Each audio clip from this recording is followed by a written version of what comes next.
नमस्कार दोस्तों, स्वागत है आपका बुक चर्चा चैनल में। क्या आप जानते हैं कि सीटीटी फरवरी 2026 के हिंदी पेपर में कई ऐसे प्रश्न पूछे गए जिनमें अच्छे अभ्यर्थी भी भ्रमित हो गए। कविता आधारित प्रश्न, गद्यांश आधारित प्रश्न, भाषा अर्जन सिद्धांत, व्याकरण एवं भाषा शिक्षण और सबसे खास कुछ प्रश्नों के उत्तर सीबीएसई फाइनल आंसर की के अनुसार सामान्य अपेक्षा से बिल्कुल अलग है।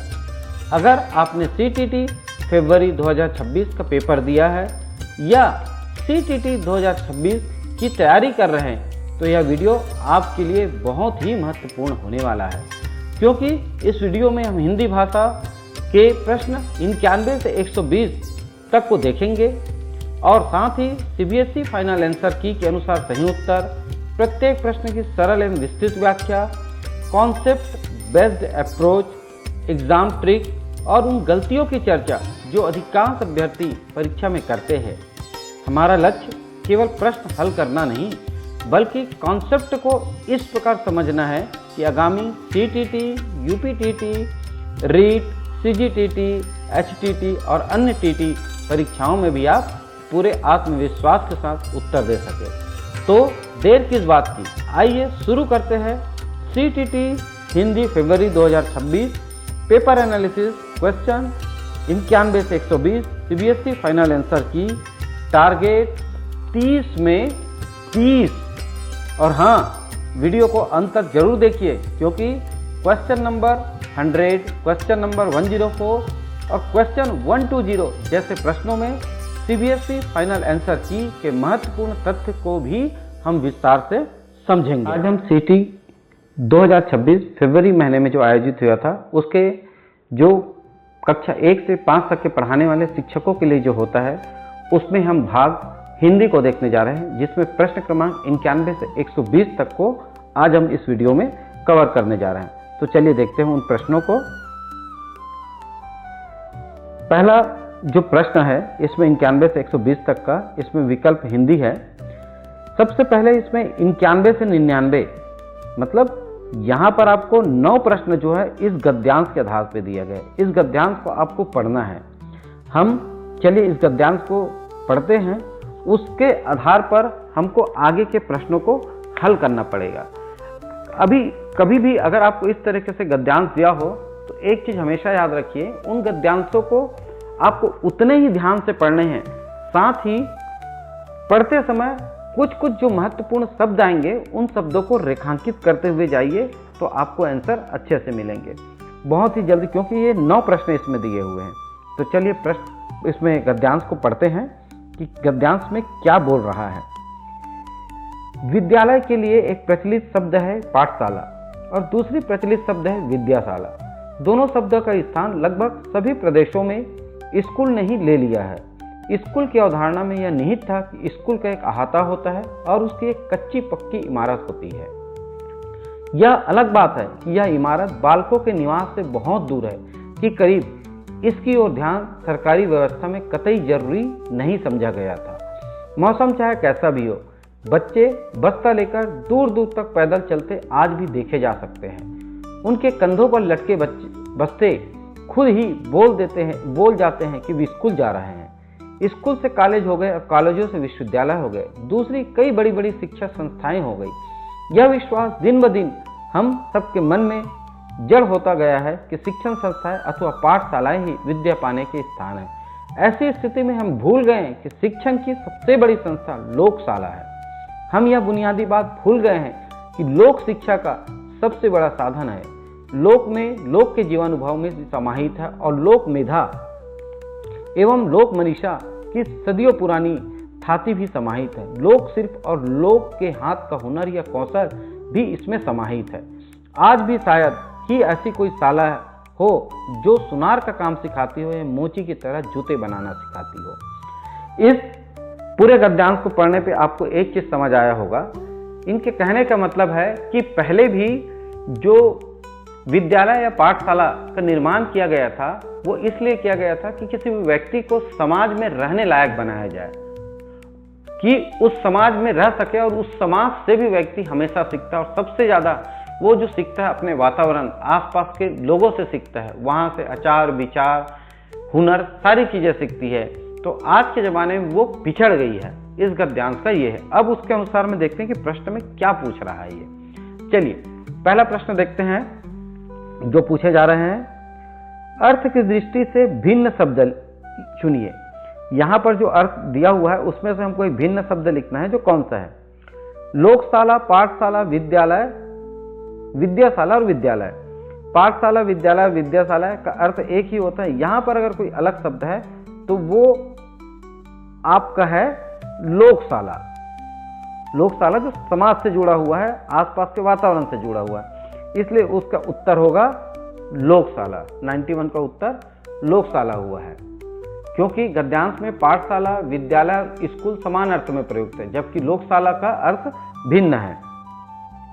अगला प्रश्न देखते हैं, प्रश्न क्रमांक 92। गद्यांश के अनुसार सरकारी व्यवस्था में क्या आवश्यक नहीं समझा गया।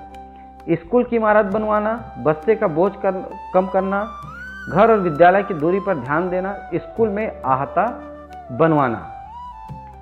यहाँ पर गद्यांश में आप देखेंगे लेखक के अनुसार सरकारी व्यवस्था में विद्यालय की दूरी पर पर्याप्त ध्यान नहीं दिया गया है, इसलिए इस गद्यांश के आधार पर यहाँ पर जो होगा ये 3 नंबर होगा, घर और विद्यालय की दूरी पर ध्यान देना। अगला प्रश्न है 93। लोकशाला में समाहित नहीं है। लोकशाला में क्या समाहित नहीं है। जो इसमें जो पूछा था गद्यांश में लोक मेधा, जीवनाभूप और लोक मनीषा का उल्लेख है। लोक शास्त्र का उल्लेख वहाँ पे नहीं किया गया है। लोक मेधा, जीवनाभूप, लोक मनीषा है, तो ये लोक शास्त्र समाहित नहीं है, इसलिए उत्तर तीसरा होगा। अगले प्रश्न 94 चलते हैं। गद्यांश के अनुसार शिक्षण की सबसे बड़ी संस्था है। लेखक के अनुसार शिक्षा की सबसे बड़ी संस्था यहाँ पर जो दिया गया है वो लोकशाला है, तो इसका उत्तर होगा चौथा नंबर लोकशाला। अगला प्रश्न, लोकशाला में हम नहीं सीख सकते। लोकशाला में हम क्या नहीं सीख सकते। लोकशाला में व्यवहारिक कौशल सीखे जाते हैं, पुस्तक वाचन इसका मुख्य उद्देश्य नहीं है, तो इसीलिए इसका उत्तर जो है पुस्तक वाचन, क्योंकि यहाँ पे दिया हुआ है कि मोची काम या लोक शिल्प, सुनार कम ये नहीं सिखाए जाते, इसलिए पुस्तक वाचन लोकशाला में नहीं आएगा। अगला प्रश्न है, बहुत दूर है। वाक्य में दूर है, बहुत दूर है में दूर क्रिया की विशेषता बता रहा है। बहुत दूर है ना, तो क्रिया की विशेषता बता रहा है, इसीलिए इसका उत्तर होगा ये क्रिया विशेषण होगा। ठीक है, बहुत दूर में दूर क्या है, वो क्रिया विशेषण है, तो उत्तर होगा चौथा। अगला प्रश्न 97। कच्ची पक्की इमारत में कच्ची पक्की शब्द है। कच्ची पक्की इमारत में कच्ची पक्की इमारत की क्या बता रही है, आपको विशेषता बता रही है, तो विशेषता बता रही है, इसीलिए क्या होगा, वो विशेषण होगा, विशेषता बताने के कारण से। अगला प्रश्न चलते हैं, प्रश्न क्रमांक 98। गद्यांश के अनुसार हम कौन सी बुनियादी बात भूल गए हैं। पाठशाला को विद्यालय कहा जाता था। पाठशाला विद्या पाने का स्थान है, लोक शिक्षा का सबसे बड़ा साधन है, और हमारे देश में अनेक महाविद्यालय है। हम यहाँ पर लेखक का मुख्य उद्देश्य है लोक शिक्षा का सबसे बड़ा साधन है। ठीक है, तो ये हम जो गद्यांश का कौन सी बुनियादी बात जो भूल गए हैं बोल रहे हैं, वो है लोक शिक्षा ही जो है सबसे बड़ा साधन है, ये हम भूल गए, तो इसलिए यहाँ पर जो उत्तर आएगा आपका तीसरा। अगला प्रश्न है, कौन सा वक्तव्य सही नहीं है। बच्चे बोलते हैं, बच्चे स्कूल जा रहे हैं। लोकशाला के लोक में लोक मेधा शामिल है। स्कूल की अवधारणा में अहाता होता है। लोकशाला में शिक्षक पढ़ाते हैं। यहाँ पर जो है लोकशाला का अनुभव आधारित शिक्षा का माध्यम है। लोकशाला जो औपचारिक शिक्षक आवश्यक नहीं, तो उसके अनुसार में लोकशाला में शिक्षक पढ़ाते हैं। वक्तव्य सही नहीं है, मतलब ये आपका जो चौथा है, लोकशाला में शिक्षक पढ़ाते हैं, क्योंकि वहाँ पर जो है यहाँ पर जो दिया ये वक्तव्य शिक्षक पढ़ाते हैं उसके सही नहीं है। अगला प्रश्न आप जैसे देखे होंगे कि 91 से 99 का जो प्रश्न था वो उस गद्यांश पर आधारित था जिसका हम लोगों ने अभी देखा। अब हम जो है यहाँ पर पद्यांश दिया जा रहा है और पद्यांश में 100 से 105 यहाँ पर 6 प्रश्न दे रहे हैं जो उस पद्यांश के आधार पे होगा। तो चलिए अब पद्यांश को भी हम पढ़ते हैं। सबसे पहले एक बार जरूर पढ़ लेना, तभी आपको उत्तर देने में आसानी होगी। समुद्र उठ रहा था चांद की ओर, मैं बिल्कुल पास ही खड़ा था। एक ऐसा अकेलापन, एक तनाव, रोने की भी इच्छा हुई लेकिन रुलाई फूटी नहीं। और किस तरह रात आ रही थी उतनी ऊंची लहरों में, कहीं दिख नहीं रही थी मेरे कमीज के सिवा। देर तक टिकना मुश्किल था मुंबई के भीतर लौट। अब इसके आधार पे हमको प्रश्नों का उत्तर देना है। कवि कहाँ खड़ा था? प्रश्न यहाँ पे पूछा जा रहा है कवि कहाँ खड़ा था। तो आप देखेंगे पहले ही लाइन पे लिखा हुआ है, क्या लिखा हुआ है? पहली लाइन पढ़ेंगे तो लिखा है समुद्र उठ रहा था चांद की ओर, मैं बिल्कुल पास खड़ा था। तो यहां पर उठते हुए समुद्र के बिल्कुल पास खड़ा हुआ था। तो उठते हुए समुद्र के पास मतलब यहां पे आपका चौथा, ये उठते हुए समुद्र के पास। 101 नंबर देखते हैं, कवि कहां खड़ा था? ये तो पहले देख लिए। 101, कवि मुंबई के भीतर क्यों लौटना चाहता है? अकेलेपन और तनाव के कारण, इसके कारण से वो लौटना चाह रहा है। तो इसका उत्तर होगा अकेलेपन और तनाव के कारण। 102 नंबर प्रश्न देखते हैं, कवि के मन का भाव नहीं है अकेलापन, रुदन इच्छा, चिंता, रुकना मुश्किल, लगना।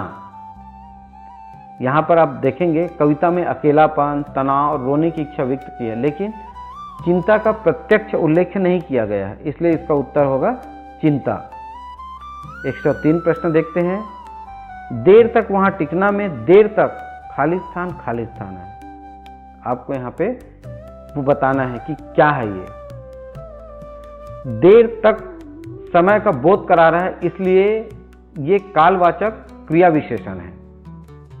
ठीक है, ये देर तक रुकने का जो वहां पे आया है, देर तक समय का बोध कराता है, इसलिए कालवाचक क्रिया विशेषण है। तो इसका उत्तर होगा कालवाचक क्रिया विशेषण, मतलब 103 का पहला नंबर जो है उसका उत्तर है। आप लोग को पता होगा अगर कब शब्द आता है, अगर ट्रिक है इसमें, कब आता है तो कालवाचक होगा, अगर कहाँ आता है तो वो स्थानवाचक होता है, और कैसे आता है तो वो रीतिवाचक होता है। ठीक है, तो यहाँ पर आया क्या है, देर तक वहां टिकना। तो एक यहाँ पे तक वहां टिकना, वहां मतलब उस जगह कब आ रहा है इसलिए, और कहाँ होता तो स्थानवाचक होता, और कैसे होता तो रीतिवाचक होता। 104 देखते हैं, रुलाई फूटना का आशा है, रोना समाप्त होना, फूट फूट कर रोना, रोना आना, किसी को रोने के लिए मजबूर करना। तो कविता की पंक्ति जो इसमें है, रुलाई फूटना का आशय में, रोने की भी इच्छा हुई लेकिन रुलाई फूटी नहीं। यहाँ रुलाई फूटना का अर्थ रोने की स्थिति उत्पन्न होना या रोना आना है, क्योंकि कविता में कहा गया है कि रुलाई फूटी नहीं, अर्थात रोना नहीं आया है, यह रोने की अवस्था पूर्ण रूप से व्यक्त नहीं हुई है। इसलिए इस प्रश्न जो है आपका 104 का जो उत्तर होगा वो तीसरा होगा, रोना आना। अगला प्रश्न है, रात कहाँ दिख रही थी? समुद्र के आसपास, कवि की कमीज में, मुंबई में, ऊंची लहरों में। कहाँ दिख रही थी?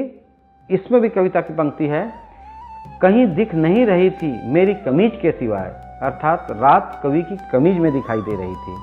तो उत्तर होगा कवि की कमीज में, 105 का दूसरा। अगला प्रश्न देखते हैं 106। 106 प्रश्न पूछा गया है, ध्यान से देखिएगा। 106 प्रश्न है, चामस्की ने प्रतिपादित किया कि भाषा अर्जित करने की क्षमता हमारे अद्वितीय मानविक जैविक वंशानुक्रम का परिणाम है। इस वंशानुक्रम का किस रूप में जाना जाएगा? किस रूप में जाना जाएगा? इसको बोलते हैं, ये भाषा अर्जन उपकरण है। भाषा अर्जन उपकरण क्यों है? क्योंकि जो नोम कोमस्की के अनुसार मनुष्य में भाषा सीखने की जन्मजात क्षमता होती है, जिसे लैंग्वेज एक्विजिशन डिवाइस एलईडी कहते हैं। इसीलिए यहाँ पर जो दिया गया है वंशक रूप में वो भाषा अर्जन उपकरण होगा। अगला प्रश्न 107, भाषा में ध्वनि की सबसे छोटी सार्थक इकाई क्या कहा जाएगा? तो भाषा में ध्वनि की सबसे जो है वो कहलाता है, भाषा की सबसे छोटी सार्थक इकाई जो है ध्वनि, जो हम ध्वनि मूलक इसको बोलेंगे, ध्वनि मूलक। अगला प्रश्न 108 प्रश्न देख रहे हैं। 2 से 3 माह की आयु वाले शिशु मुक्त स्वर ध्वनियां बोलने लगते हैं। ध्वनियां उदाहरण है, इसको तो आप लोगों ने सुना होगा, इसको हम कूजन कहते हैं। अगला प्रश्न है, अंकिता 6 विभिन्न भाषाएं समझ और बोल सकती है। उसकी भाषिक क्षमता के कारण उसे कहा जाएगा। जो व्यक्ति अनेक भाषाएं बोल और समझ सकता है उसको बहुभाषिक बोलते हैं।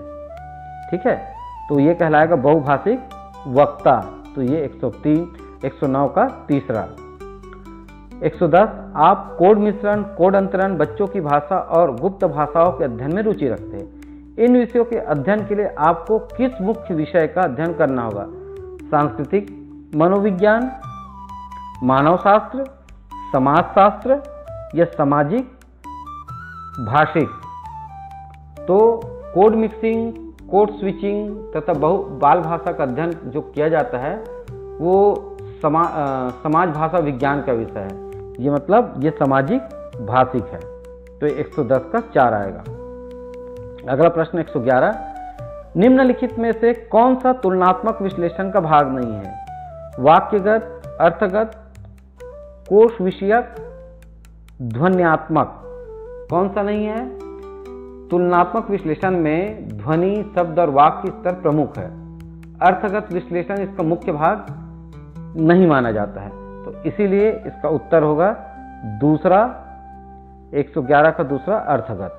अगला प्रश्न 112, आपने महसूस किया कि आपके विद्यालय की अध्यापिका कक्षा में स्वच्छंद रूप से मातृभाषा का प्रयोग करती है। वह किस विधि का अनुपालन कर रही है? श्रव्य भाषिक, व्याकरण अनुवाद, संरचनात्मक मौखिक स्थिति, प्रत्यक्ष डायरेक्ट जिसको बोलते हैं वो। तो मातृभाषा के प्रयोग पर आधारित शिक्षण जो होता है ग्रामर ट्रांसलेशन मेथड का प्रमुख गुण है। तो इसको हम लोग क्या बोलते हैं? व्याकरण अनुवाद विधि। तो इसका उत्तर होगा दूसरा। अगला प्रश्न 113, संक्षिप्त रूप से लिखने की योग्यता जिसमें वे सब बारीक वर्णन शामिल नहीं है जिनके माध्यम से सटीकता लाई जा सकती है, ऐसे कौशल को किस नाम से जाना जाता है? कम शब्दों में मुख्य बात लिखना, इसको हमेशा बोला जाता है सारांशीकरण। तो 113 का पहला। 114 प्रश्न देखते हैं, वाणी की अभिव्यक्तियों का मूल्यांकन किस माध्यम से प्रभावशाली तरीके से किया जा सकता है? वाणी की गति, शब्दों का चयन, तीसरा देता है वाणी की शैली, चौथा देता है मुखरता जिसको सवाक कहा गया है। तो मौखिक अभिव्यक्ति का प्रमुख मूल्यांकन बोलने की शैली से किया जाता है। बोलने की शैली मतलब वाणी की शैली, तो ये वाणी की शैली तीसरा आएगा। 115वां प्रश्न, कक्षा में बैठने की व्यवस्था में लचीलापन होना चाहिए क्योंकि इसमें बच्चों को स्थायी मित्र समूहों का गठन करने से बचाया जा सकता है। इस तरह से कक्षा में सरलतापूर्वक समूह, जोड़ीदार व समग्र कक्षा गतिविधियां कराई जा सकती है। इससे बच्चों को इस बात की स्वतंत्रता होगी कि वे अपनी सीट से जब भी और जहां भी चाहे जा सकते हैं। इससे अध्यापक अपनी कक्षा में समानता का भाव सुनिश्चित कर सकते हैं। तो इसका उत्तर जो होगा, आप लोग अभी तक इसका उत्तर सोच चुके होंगे क्योंकि आप कक्षा में या बीएड या डीएड में किए होंगे तो इस चीज़ों को हमेशा देखे होंगे। इसका उत्तर दूसरा होगा, इस तरह से कक्षा में सरलतापूर्वक समूह, जोड़ीदार व समग्र कक्षा गतिविधियां कराई जा सकती है। लचीला बैठक व्यवस्था से समूह कार्य और सहयोगात्मक अधिगम बहुत ही सुगम हो जाता है। प्रश्न 116, प्राथमिक स्तर पर पठन कौशल का आकलन करने के लिए भाषा अध्यापक को मुख्य रूप से किस पर ध्यान केंद्रित करना चाहिए? वर्णमाला के अक्षरों की पहचान करने पर, विराम चिन्हों के प्रयोग पर, प्रवाह के साथ पठन पर या समझ के साथ पठन पर? प्राथमिक स्तर पर रीडिंग कंप्रीहेंशन जो होता है वो सबसे महत्वपूर्ण होता है, तो किसको समझ के साथ पठन पर ध्यान देना ज़्यादा जरूरी होता है। ठीक है, समझ के साथ पठन, तो उत्तर होगा चौथा। प्रश्न क्रमांक 117, प्रभावशाली संप्रेषण सुनिश्चित करने के लिए क्या महत्वपूर्ण है? नियमित अंतराल पर दूसरे को हस्तक्षेप करते रहना, बोलते जाना और हाव भाव प्रदर्शित करना, मस्तिष्क में जो भी आए वह कहते जाना, पहले दूसरों की बात सुनना। तो इसके लिए सबसे ज़्यादा जरूरी है पहले दूसरों की बात सुनना। प्रभावी संप्रेषण की पहली शर्त यही है, सक्रिय श्रवण। प्रश्न क्रमांक 118, अंग्रेजी व्याकरण के शिक्षण का मुख्य उद्देश्य क्या है? अपने विचारों की मौलिकता में वृद्धि करना, वाक और लेखन में विचारों को तार्किकता और सटीकता के साथ अभिव्यक्त कर पाने की योग्यता विकसित करना। तीसरा, नियमों को कंठस्थ करने की योग्यता में वृद्धि करना। चौथा, अध्ययन में रुचि विकसित करना।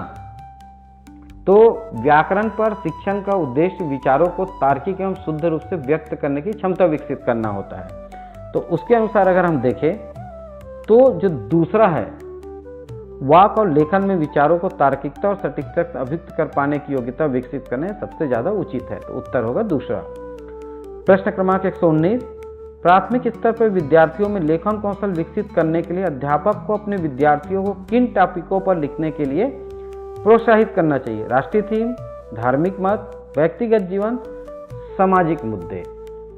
किस पर प्राथमिक, यहाँ पे एक चीज याद रखिएगा, प्राथमिक स्तर पर पूछ रहा है, तो प्राथमिक स्तर पर अगर करना है तो हमको व्यक्तिगत जीवन पर प्राथमिकता देनी चाहिए। प्राथमिकता बच्चों को अपने अनुभवों पर लिखने के लिए प्रेरित करना चाहिए। 120, आप अपनी कक्षा के शिक्षार्थियों को अवलंबन देने के लिए उनकी व्यक्तित्व भिन्नताओं की पहचान करना चाहते हैं। इस उद्देश्य के लिए आप क्या करना चाहेंगे? सपाटी आकलन, निदानात्मक आकलन, योगात्मक आकलन और चौथा रचनात्मक आकलन। यहाँ पर जो है पहले आंसर दूसरा था, बाद में सीबीएसई ने इसका आंसर बदला है। सीबीएसई के अनुसार आंसर जो बदला है ये है, इसमें 2 और 4 दोनों आंसर को उसने लिया है। क्यों लिया है कि डायग्नोस्टिक असेसमेंट मतलब निदानात्मक आकलन और फॉर्मेटिव असेसमेंट रचनात्मक आकलन दोनों सही हैं, तो इसीलिए इसका उत्तर उसने 2 और 4 दोनों को लिया हुआ है, इसलिए उसका उत्तर 2 और 4 दोनों जो भी लिखा है वो सही होगा। इस तरीके से हम आज इन पूरे प्रश्नों को 91 से 120 तक के सीटीटी फरवरी 2026 के पेपर को देख लिए हैं।